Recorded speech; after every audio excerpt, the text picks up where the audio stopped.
தெரியாம தானே நடக்குது. கரத்தை பத்தி நான் சொல்லட்டுமா? இனி கரம் எத்தகையது என்றால் இவர்கள் கரம் கனிமொழி இல்ல அதுல முக்கியமான ஒரு இவங்களுடைய கரத்துடைய வேலையை சொல்றேன். கனிமொழி அவர்களுடைய தலைமையில கூட்டம் நடக்குது, மகளிர் அணி கூட்டம். மகளிர் அணி கூட்டத்துல இந்த உடன்பிறப்பான உளுத்தம்பருப்புகளின் கரம் என்ன செய்தது என்றால் அங்க இருக்கக்கூடிய பெண் காவல் அதிகாரி இடுப்பை பதம் பார்த்தது. போய் கிழிட்டான். சின்மிஷன் தான். சும்மா அந்த கதையெல்லாம் விடாதீங்க. கண்ணியம் கரப்பாம்பூச்சி அங்கனக்குள்ள இருந்ததை தட்டி விட்டாங்க, உடனே கிள்ளிட்டா வச்சுட்டா. ஆமா, இப்போ அந்த பெண் காவலர் போயிட்டு அவங்க போயிட்டு அங்க புகார் கொடுத்தா, புகார் மேல நடவடிக்கை எடுத்தால் அது அரசாங்கம்.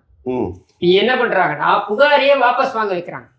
புகார் கொடுத்தவங்க மேல நடவடிக்கை, புகார் கொடுத்தவங்கள வாபஸ் வாங்க வைக்கிறது. இது ஒரு காவல்துறை அதிகாரிக்கே இந்த நிலைமைனா நீங்க யோசிச்சு பாருங்க.